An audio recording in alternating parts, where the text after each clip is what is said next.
دیکھیں یہ ایک سا آپ نے دینا ہوتا ہے اناج، صدقہ فطر۔ بخاری مسلم میں آیا ہے کہ نبی علیہ السلام نے صدقہ فطر ایک سا مقرر کیا تھا، اناج جو کی شکل میں، گندم کی شکل میں، کھجور کی شکل میں، پنیر کی شکل میں، کشمش کی شکل میں، یہ ساری چیزیں بخاری مسلم میں آئی ہیں۔ اور ہر بڑے چھوٹے، ایون ایک دن کے بچے کی طرف سے بھی، خواہ غلام ہے یا آزاد ہے، مرد ہے، عورت ہے، بوڑھا ہے، بچہ ہے، وہ اس نے ادا کرنا ہے ایک سا۔ یہ نبی علیہ السلام نے اسے مشروع فرمایا۔ اور ابو داؤد کے اندر حدیث موجود ہے کہ نبی علیہ السلام نے جو روزہ دار کے روزے میں جو کمزوریاں رہ جاتی ہیں نا، کبھی فوش گوئی ہو گئی، کوئی اور گناہ کا کام ہو گیا، اس کی کمپنسیشن کے لیے مشروع فرمایا اسے کہ ہر شخص نے یہ ادا کرنا ہے۔ اور صحابہ کرام اسے عید سے پہلے پہلے ادا کرتے تھے، اور پریفریبل یہ کہ بالکل آخری دنوں میں آپ اسے ادا کریں۔ اب اس حدیث کی طرف آئیں جو بخاری مسلم میں موجود ہے کہ وہ سا کیا ہے۔ سا ایک پیمانہ تھا میئرمنٹ کا نبی علیہ السلام کے مبارک زمانے کے اندر۔ ایک سا کے اندر 4 مد ہوا کرتے تھے، جس طرح ہمارے زمانے میں 1 کلو گرام کے اندر 4 پاؤ ہوتے ہیں۔ 1 کلو گرام ہم کتنا لیتے ہیں؟ 1000 گرام۔ اور 1 پاؤ کتنا ہے؟ 250 گرام۔ 250 والے 4 ہوں تو 1 کلو گرام بن جاتا ہے۔ بالکل اس طریقے سے اس زمانے میں 4 مد مل کر ایک سا بنایا کرتے تھے۔ اور یہ میئرمنٹ تولنے کے اعتبار سے نہیں ہوتی تھی، ماپنے کے اعتبار سے ہوتی تھی۔ یعنی گڈویاں بنی ہوئی تھیں، جس طرح ہم بھی بچپن میں کبھی محلے میں وہ بیر بیچنے آتا تھا تو وہ گڈویاں بھر کے نا وہ دیتے ہوتے تھے۔ آج کل تو تول کے ہوتے ہیں نا، گڈویوں کے ذریعے ہوتے تھے۔ ابھی بھی گڈویوں والا ہے ماپنے والا دودھ کے کیس میں۔ 1 لیٹر کا ہم نے پیمانہ رکھا ہوا ہے، 1 لیٹر کے اندر 1000 ملی لیٹر ہوتے ہیں۔ لیکن ہم غلط العام میں پتا اسے کیا کہتے ہیں؟ 1 کلو دودھ دے دو۔ حالانکہ اگر آپ 1 کلو دودھ لے رہے ہیں تو وہ 1 لیٹر دودھ سے کم ہوگا، کیونکہ دودھ کا وزن پانی سے زیادہ ہوتا ہے۔ ہاں، 1 کلو گرام پانی اور 1 لیٹر پانی یہ اپنے وزن میں برابر ہوں گے، کیونکہ وہ 1 لیٹر پیمانہ رکھے یہ گیا ہے کہ سٹینڈرڈ پانی کو مانا گیا ہے کہ پانی کا جو وزن ہے نا 1 کلو گرام جو ہو، وہ پانی جتنا والیوم گھیرتا ہے، جتنی جگہ گھیرتا ہے، اسے 1 لیٹر قرار دے دیا گیا، اور وہ پیمانہ بن گیا اس کا۔ لیکن دودھ تو پانی سے تھوڑا وزنی ہوتا ہے، تو دودھ اگر آپ 1 کلو گرام لیتے ہیں نا، 1 کلو گرام دودھ، تو وہ آپ کو 1 لیٹر پانی یا 1 لیٹر جو دودھ ہونا چاہیے تھا اس سے کم پڑے گا، کیونکہ اس کا وزن زیادہ ہے، وہ پہلے ہی پورا ہو جائے گا۔ ٹھیک ہو گیا؟ یہ میں نے آپ کو کلیریفائی کر دیا۔ اچھا، اب آ جائیں اس طرف۔ تو اب عرب ملکوں کے اندر تو یہ آج ظاہر ہے وہ عرب کے لوگ پھر اپنی اس ڈکشنری کو ٹرانسفر کر کے باقی لوگوں کو بتاتے ہیں، یہ پیمانے تو ان کے تھے۔ تو اس میں جو سعودی عرب کی فتویٰ کمیٹی ہے نا، اس نے باقاعدہ اس کی کیلکولیشن کی ہے 2600 گرام۔ یہ فتویٰ کمیٹی نے جو ڈاکومنٹ نکالا نا، ویسے تو اگر یہ پورا 2500 گرام ہوتا تو ہم کہہ دیتے 2.5 کلو، لیکن انہوں نے نکالا ہے اس کا 2600 گرام، یعنی 2.5 کلو کے اوپر 100 گرام۔ ایک کیلکولیشن یہ چل رہی ہے، ایک اور کیلکولیشن ہے جس میں ظاہر پرانے زمانے کی ہے، وہ کنورژن کرتے ہیں نا، 2750 گرام بن رہا ہے، یعنی 2.25 کلو۔ اور ایک تیسری کیلکولیشن میں 2400 گرام بن رہا ہے، جس میں 1 مد 600 گرام کے برابر ہے، تو وہ 4 مد ایک ساتھ مل کے 2400۔ تو یہ 3 یعنی چل رہے ہیں 2400 گرام، 2600 گرام، 2750 گرام۔ یہ 2750 جو ہے یہ سیف سائڈ کے اوپر ہے، یہ 2.25 کلو ہے۔ ٹھیک ہے، تو 2750 گرام یعنی کہ 3.25 کلو یہ اپروپریٹ ہے. ایک سا 2750 گرام 3.25 کلو. اور اگر زیادہ احتیاط آپ نے کرنی ہے راؤنڈ آف کر لیں, 3 کلو ہی دے دیں. 3 کلو کھجور بھی دے سکتے ہیں, ظاہر ہے وہ تو مہنگی پڑے گی, 600 روپے کلو کھجور آلموسٹ ہے 1800. آٹا کتنا کلو چل رہا ہے جی؟ 150. تو اگر آٹا لیں گے 300 تو 450 روپے بن جائے گا. ٹھیک ہے. کشمش لیں گے تو ہزاروں میں بنے گی, پنیر لیں گے ہزاروں میں بنے گی. اچھا یہ سب پھر وہ آپ نے 3.25 کلو یا 3 کلو سب کے لیے وزن ایک ہی ہے, ایک سا, کیونکہ بخاری مسلم ہے کہ ایک سا دیتے تھے اناج, اور پھر ساتھ یہ ہے کشمش, پنیر, کھجور, گندم, جو اناج ہے وہ سارے کا سارا اس میں آتا ہے. وزن وہی رہے گا 3.25 کلو یا راؤنڈ آف کر کے 3 کلو. اور یہ جو میں آپ کو یہ فگر بتا رہا ہوں یہ سنی اور شیعہ کے ہاں کامن ہے. ہاں مسلم شریف میں آتا ہے کہ حضرت معاویہ رضی اللہ تعالیٰ عنہ نے جہاں اور کئی معاملات کے اندر سنت میں اپنی رائے کو داخل کیا, اس میں بھی داخل کر دیا تھا. انہوں نے کہا تھا کہ جی ہمارے والی جو گندم ہے وہ اعلیٰ کوالٹی کی ہے, لہٰذا ہم آدھی گندم دیا کریں گے. تو ابو سعید خدری اس پہ ناراض ہوئے. انہوں نے کہا کہ میں جو چیز رسول اللہ سے سن چکا ہوں اور آپ کے حکم پہ عمل کر چکا ہوں, میں تو مرتے دم تک ایک سا ہی دیا کروں گا صدقہ فطر. تو شکر الحمدللہ ماموں پارٹی بھی ایک سا ہی دیتی ہے آج. ہاں وہ ماموں کے مطابق نہیں چل رہے بلکہ بخاری مسلم کے مطابق چل رہے ہیں. تو وہ آپ نے نصف سا نہیں کرنا کہ جی وہ والی گندم سستی ہے تو وہ والی مہنگی ہے. گندم جو آپ کھاتے ہیں وہ. اب اگر کوئی یورپ اور امریکہ میں ہے نا جناب, تو اس نے یورپ اور امریکہ کے ریٹ کے اوپر کرنا ہے. تقسیم بے شک پاکستان میں کرے لیکن کھا رہا تو وہاں سے ہے نا. یہ تو نہیں ہو سکتا کہ کھا رہا وہاں ہے اور کیلکولیشن یہاں کی نکالے گا وہ, نہ اس طرح نہیں ہو سکتا. ہاں قربانی کے جانور والا معاملہ ایک الگ ہے, وہ بھلے وہاں خریدے یا یہاں خریدے, وہ تو جانور پورا آپ نے لے لیا نا یا حصہ ڈال لیا, اور وہاں تو وہ پھر اس طرح کرنے بھی نہیں دیتے. لیکن یہ تو آپ نے جو خود کھاتے ہیں نا وہ آپ نے 3.25 کلو سیف سائڈ پہ رہتے ہوئے 3 کلو اناج آپ نے دینا ہے. تو اگر آپ آٹے کے مطابق کیلکولیشن کر لیں, اچھا یہ آٹا بھی 150 روپے کلو اس کے لیے جو 150 والا آٹا, اگر کوئی دیسی آٹا لے رہا ہے اور وہ اوپر ہے تھوڑا سا تو وہ اس اعتبار سے زیادہ ریٹ لگائے گا. ہاں دیسی کا ہے 150 ہے, چلے ٹھیک ہے. پھر سفید آٹا تو اس سے سستا ہوگا, ہاں تو 450 ہے 3 کلو کا, تو ٹھیک ہے 450 آپ کر لیں. اور اگر آپ افورڈ کر سکتے ہیں تو راؤنڈ آف کر کے 500 دیں, زیادہ دینے میں کوئی گناہ نہیں ہے, کم میں مسئلہ ہے. اور یہ آپ کے روزے کے اندر جو کمزوریاں ہیں نا ان کا کفارہ بنے گا, یہ ذہن میں رکھیے گا. اس کے بغیر آپ کے روزے قبول نہیں ہوں گے, ان کی کمزوریاں کمپنسیٹ نہیں ہوں گی. اور اگر اس دن بھی کوئی بچہ آپ کے گھر پیدا ہوا ہے نا, اگرچہ اس نے روزہ رکھنا ہے یا نہیں رکھنا, جو بچے روزہ رکھنے والے ہیں نہیں رکھنے والے, بوڑھے رکھنے والے نہیں رکھنے والے, ہر ایک کی طرف سے گھر کے سربراہ نے وہ دینا ہے. ہاں یہ ذہن میں رکھیے گا. اس میں کوئی روزہ رکھتا ہے یا نہیں رکھتا, ہاں جو بندہ افورڈ نہیں کر سکتا اس کے لیے کوئی نصاب نہیں ہے زکوٰۃ والا کہ ایک بندہ کہے کہ میں امیر ہوں گا تو ہی میں دوں گا. نہیں, ایک عام آدمی بھی دے گا. عام آدمی جو 2 وقت کی روٹی اپنی چلا رہا ہے اس کے لیے ایک صدقہ فطر کے برابر اللہ کی راہ میں خرچ کرنا کوئی مشکل نہیں, وہ دے گا. کس کو دے گا؟ اپنے سے زیادہ غریب لوگوں کو دے گا. اس میں جو امام شافعی نے تھوڑا سا غلو کیا اور اہل حدیث بھی حنفیوں کی ٹسل میں اس طرف چل پڑے کہ چونکہ احادیث کے اندر اناج آیا لہذا اس کے ایکویلنٹ پیسے نہیں نکالے جا سکتے.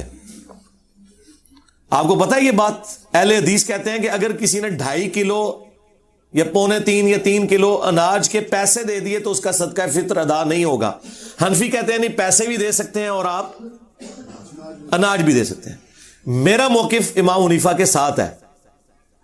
یہ جو اہل حدیث نے مسئلہ کھڑا کیا اور امام شافعی سے مستعار لیا حنفیوں کی ٹسل میں, یہ بالکل باطل ہے. مجھے بتائیں اب جتنی آبادی ہو چکی ہوئی ہے, اگر آپ اسے راشن میں ٹرانسلیٹ کرنا شروع کر دیں پھر تو مدرسوں اور مسجدوں کے باہر لا کے بڑے بڑے ٹرک اور کنٹینر کھڑے کرنے پڑیں گے.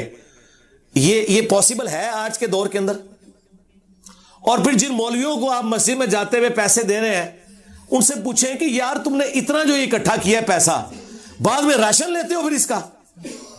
ہو سکتا ہے آپ کو کہہ دیں ہم لیتے ہیں، لیکن لیتے کوئی نہیں ہوں گے. کون لے گا یار؟ لاکھوں روپے کے تو انہیں بڑے بڑے کنٹینر گندم کے اور وہ آٹے کے لینے پڑیں گے، اور بوریاں، پھر اس کو تقسیم کرنے کا تکلف کون اٹھائے گا؟ اور یہ آٹا اتنا نہیں ہے کہ یہ خود کھا لیں، کتنا کھائیں گے؟ یہ تو سینکڑوں سال تک کھاتے رہے تو جتنا انہوں نے اکٹھا کیا ختم نہیں ہونا. اور بس وہ پیسے لگا رہے ہیں اپنی گاڑیوں کے پیٹرول کے اوپر اور اپنے گھر کے بجلی کے بلوں کے اوپر. تسی خوش ہو، صدقہ فطر ادا کرتا ہے، تسی ہوندے رہو خوش. تو یہ باطل مسئلہ ہے، اور اس میں علمی ان کو اینٹی وینم اور الزامی جواب دیتا ہوں کہ زکوٰۃ جو ہے وہ آپ کی دولت کا 40واں حصہ ہوتا ہے. آپ نے ہر سال نکالنی ہے 2.5%. تو مجھے بتائیں، کیا ہم سونے کی زکوٰۃ جب نکالتے ہیں تو اس سونے کو توڑوا کے اس کا 40واں حصہ دیتے ہیں، یا اس کے برابر کرنسی دیتے ہیں اللہ کی بارگاہ میں؟ کرنسی. ادھر کبھی کسی اہل حدیث نے نہیں کہا کہ جی نہیں، وہ سونے کے بدلے سونا ہی دینا ہوتا ہے، کیونکہ زکوٰۃ تو سونے کے اوپر ہے اور سونا نکالنا ہے، چاندی کے بدلے چاندی نکالنی ہے. وہاں تو کوئی نہیں کہتا. وہ کیا کہتے ہیں جی؟ ایکویلنٹ ہی ہے جی اس کے. ہاں، ایکویلنٹ ہی ہے اس کے. تو یہ بھی ایکویلنٹ ہے. ایک غریب آدمی کو آپ راشن ڈلوا دیں، ایک غریب آدمی کو راشن کے پیسے دے دیں، یہ ایکویلنٹ ہے صدقہ فطر کے بھی. اور اس طریقے سے قرآن میں جو ہے کہ روزہ چھوڑنے کا جو فدیہ آپ نے دینا ہے، ایک وقت کا ہی کھانا ہے. وہاں پہ میں حنفیوں کے ساتھ نہیں ہوں. حنفی کہتے ہیں 2 وقت کا کھانا ہے، خود سے انہوں نے دین میں داخل کیا ہے. وہاں اہل حدیث کا موقف ٹھیک ہے. دیکھیں ہم تو بیلنس چلتے ہیں، جس کی جو بات درست ہے اس کو صحیح کہتے ہیں. کہ قرآن میں جب آیا نا کہ آپ نے روزے کے بدلے فدیہ دینا ہے، تو قرآن کو کوئی آر نہیں تھی یہ کہنے میں کہ 2 وقت کا کھانا. آج کل تو بھائی 3 وقت کا کھانا ہے، ہم تو 3 وقت کھاتے ہیں عموماً. تو قرآن نے کہا کہ آپ نے مسکین کو فدیہ دینا ہے جو اوسطاً تم کھاتے ہو. تو اس کا مطلب ایک عام آدمی بھی، ایک گورا بھی پہلی دفعہ جب قرآن پڑھے گا نا تو اس کا مطلب یہی لے گا کہ ایک مسکین کو 1 وقت کا کھانا کھلانا ہے. حنفیوں کا 2 وقت کا کھلانا باطل ہے، کیونکہ آج کل تو ہم 3 وقت کھا رہے ہیں. پھر ہر زمانے کا، ہر علاقے کا اپنا کلچر ہے. وہ بات ٹھیک ہے کہ ایک کھانے کے ایکویلنٹ، خواہ اسے کھانا کھلا دیں مسکین کو، خواہ اسے اتنی رقم دے دیں. اور یہی موقف تمام کفاروں کے لیے ہے. وہ 60 مسکینوں والا ہو، خواہ وہ 1 مسکین والا ہو، سب کا ایکویلنٹ یہ ہے کہ آپ پیسے بھی دے سکتے ہیں اور کھلا بھی سکتے ہیں. یہ آپ کی مرضی ہے. یہ اس کے اندر ٹالرنس موجود ہے. لہٰذا میں صدقہ فطر کے حوالے سے بالکل کلیئر ہوں. اگر آپ پیسے بھی دیتے ہیں کوئی ایشو نہیں ہے.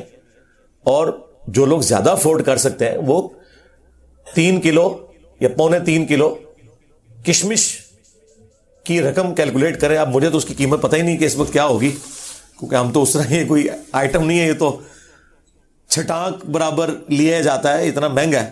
تو وہ ہزاروں میں بن رہا ہوگا. پنیر، چلے پنیر کی تو ہم کیلکولیشن کسی حد تک کر سکتے ہیں اس اعتبار سے کہ دیسی گھی کا کیا ریٹ چل رہا ہے جی آج کل؟ 3000 روپے کلو. تو 9000 روپیہ ہوگا اگر آپ دیسی گھی بھی دے سکتے ہیں. یہ بھی وہ ساری مصنوعات ہیں جو آپ کے کامن یوز میں ہے. تو کسی کو زیادہ شوق ہے خرچ کرنے کا اور اسی مد میں، تو 9000 روپیہ ایک گھر کے فرد کی طرف سے بے شک دے. 3 کلو دیسی گھی، جو چیزیں آپ کے کھانے کے یوز میں ہیں، اناج کی شکل میں ہو، کیونکہ وہاں پنیر آیا تھا نا، تو وہ آپ دے سکتے ہیں. وہ آپ کی مرضی، جس طریقے سے آپ مرضی کریں. وہ اللہ تعالیٰ نے آپ کو ٹالرنس دی ہوئی ہے. لیکن بہتر یہی ہے کہ آپ وہی چیزیں جو احادیث کے اندر آئی ہیں، جو کشمش، پنیر، گندم اور اسی کی فارم آٹا، کھجور، یہ آپ دے سکتے ہیں. کھجور کی کیلکولیشن چلے آسان ہے. جو اچھی والی تھوڑی سی نارمل کھجور ہے وہ 600 روپے کلو ہے، تو 1800 بن گیا. چلے 2000 روپے آپ فیکس دے دیں. ضروری ہے آپ نے 500 دینا ہے، 2000 بھی دیں فیکس. اور ہر گھر کے ہر فرد کی طرف سے آپ نے دینا ہے. جو بیچارے افورڈ نہیں کر سکتے وہ نہ دیں، وہ لے لیں. ہاں ظاہر ہے اللہ تعالیٰ نے بیلنس کیا نا. زکوٰۃ دینے والے جبھی اپنی زکوٰۃ دیں گے جب کوئی لینے والا بھی موجود ہوگا. ہاں تو وہ لے لیں اگر نہیں دے سکتے. لیکن اگر وہ افورڈ کر سکتے ہیں تو وہ اپنے سے غریب لوگوں کو دیکھیں. دنیا میں ہر غریب آدمی سے نیچے بھی کوئی غریب آدمی موجود ہوتا ہے، صرف آپ کو نظر نہیں آ رہا ہوتا کیونکہ آپ نے چشمہ اپنا لگایا ہوتا ہے.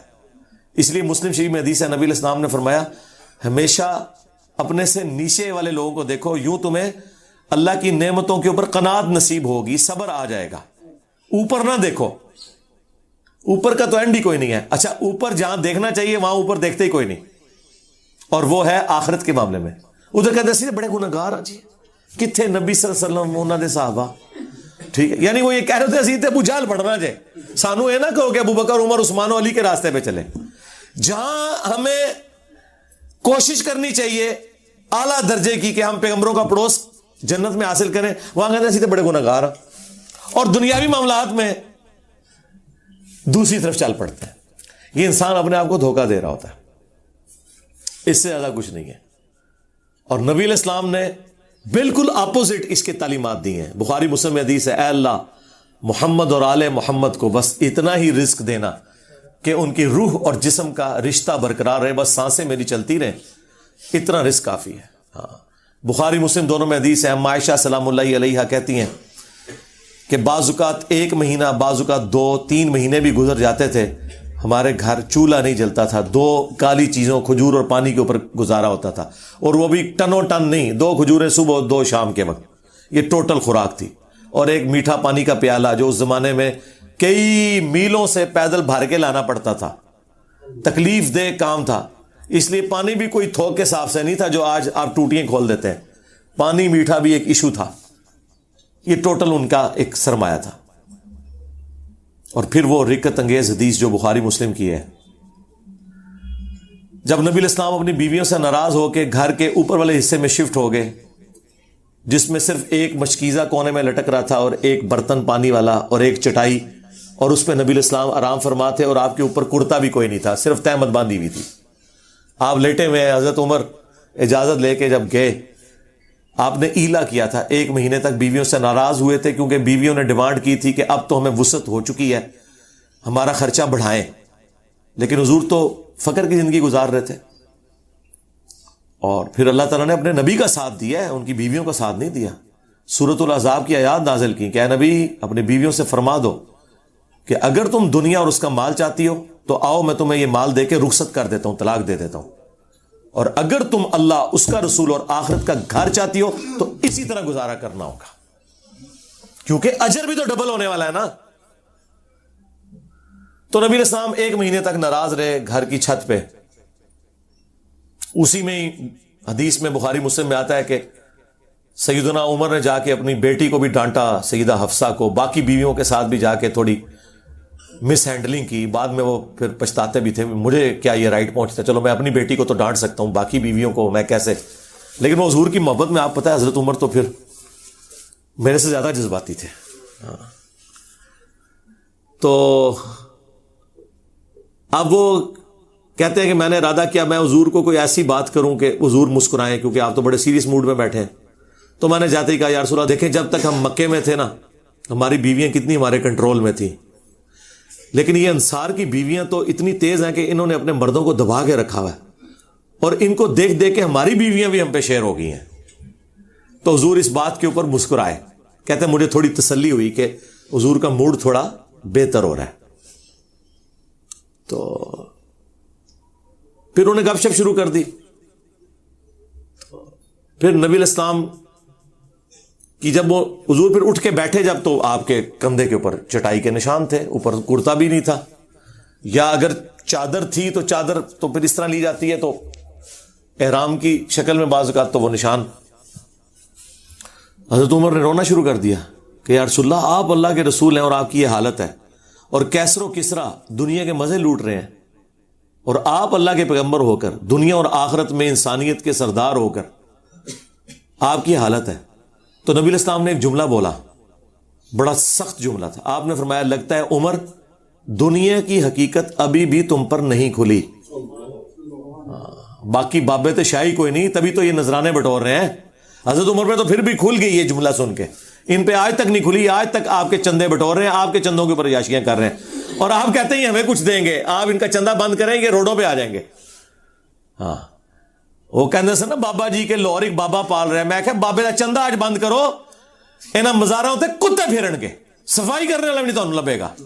ہاں لنگر کھوانا دور دی گل, کتے پھرن گے اتنے. نبی علیہ السلام نے فرمایا لگتا ہے عمر ابھی بھی دنیا کی حقیقت تم پر نہیں کھلی, کیا تم اس بات پہ راضی نہیں ہو کہ کیسر و کسرا یعنی رومنز اور پرشینز کے بادشاہ دنیا کے مزے لوٹیں اور ہم آخرت کی سعادت لوٹیں. سرکار یہ جملے پھر حضرت عمر نے ایسے پلے باندھے ہیں کہ اپنے دور خلافت میں نہ حرام کھایا ہے نہ کسی کو کھانے دیا، ہاں ٹنڈ کے رکھا ہے. اسی لیے حضرت عمر کی وفات کے بعد فتنے شروع ہیں. انہوں نے بنو امیہ کو چھپانے کے لیے کہا کہ حضرت عثمان کی وفات فتنوں کا آغاز ہے. نہیں، حضرت عمر کی شہادت. بخاری مسلم میں حدیث ہے، میری امت اور فتنوں کے درمیان دروازہ عمر ہے، جب یہ دروازہ توڑ دیا جائے گا تو امت پہ فتنے شروع ہو جائیں گے. اور وہ فتنہ یہ تھا کہ حضرت عمر کی زیرو ٹالرنس تھی، یعنی کہ مجھ سے زیادہ سخت تھے. وہ نہ حرام کھاتے تھے نہ کھانے دیتے تھے، زیرو ٹالرنس تھی.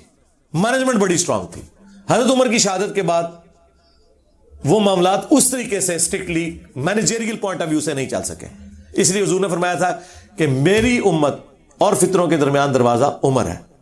اور حضرت عمر نے خود کہا کہ وہ فتنہ جو سمندر کی موجوں کی طرح اس امت پہ آئے گا وہ حضرت عمر خود تھے. ان کی وفات کا ہونا، ان کی شہادت کا ہونا. اور بخاری مسلم میں الفاظ ہیں، حذیفہ بن یمان رازدار رسول یہ حدیث بیان کر رہے ہیں کہ وہ دروازہ توڑا جائے گا، کھولا نہیں جائے گا، یعنی حضرت عمر کو قتل کیا جائے گا.